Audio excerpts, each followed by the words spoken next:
வேல்முருகன்லாம் நம்ம ஒரு பெருமையாக பார்க்கக்கூடிய ஆள். ஒரு பிற்படுத்தப்பட்ட சமுதாயத்திலேருந்து வந்து அவர் பாயிண்ட்டு பேசுகிறதும், கூட்டணி கட்சியிலே இருந்தாலும் சட்டசபையில் அவர் பேசுகிறதும், நான்லாம் ரொம்ப பெருமையாக பார்த்துட்டு இருக்கிறேன். இந்த ஒரு பேச்சினால அவர் மேலே உள்ள மரியாதையே போயிடுச்சு. இந்த அளவுக்கு இவர் எப்படி பேசுகிறாரு ஆனா அப்படி இப்ப அதுக்கு அடுத்து அந்த பேரண்ட்ஸை சொல்கிறாருங்க. விஜயை திட்டத்து மட்டும் இல்லை, அந்த ஒரு பேரண்ட்ஸை வார்த்தை கொச்சையாக ஒரு சொல்கிறாருங்க. அந்த வார்த்தையை வார்த்தையை கூட உபயோகப்படுத்துறாரு. நம்மளால சொல்ல முடியலங்க. அவங்க எல்லாம் சேர்ந்து புகார் கொடுத்தா ஒரு நிலைமை என்ன ஆகும்? அதான் அதுக்கப்புறம் அடுத்த நாளே பிரஸ் மீட் வச்சு சொல்றாரு. நான் வந்து விஜயை குறிப்பிடவில்லை. அவங்க கட்சிக்காரன்ட்ட பேசினா அவங்களும் சொல்றாங்க. ஏங்க அவர் அவன் விஜய் ரிப்போர்ட் மென்ஷன் நம்ம பண்ணி பேசல. ரிப்போர்ட்டர்லாம் உட்காந்து செல்லை நோண்டிட்டு இருப்பாங்க.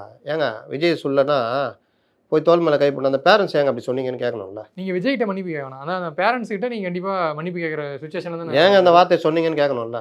ஏங்க ஒரு வாத்தியார்கிட்ட மாதா பிதா குரு தெய்வம் ஏதோ ஒரு இடத்துல அவர் இருக்கார்.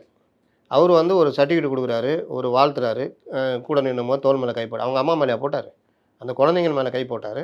கூட யாராவது அண்ணன் தம்பி சின்ன பசங்க வந்தால் அதுங்க மேலே கை போடுவார். சில குழந்தைகளை தூக்கி வச்சு கொஞ்ச நேரம் நேற்று ஒரு குழந்தைய தூக்கவே முடியாமல் அவர் காமிச்ச முக ரியாக்ஷன்லாம் நல்ல ஒரு ஒரு ஜாலியான ஒரு வைரல் ஆச்சு.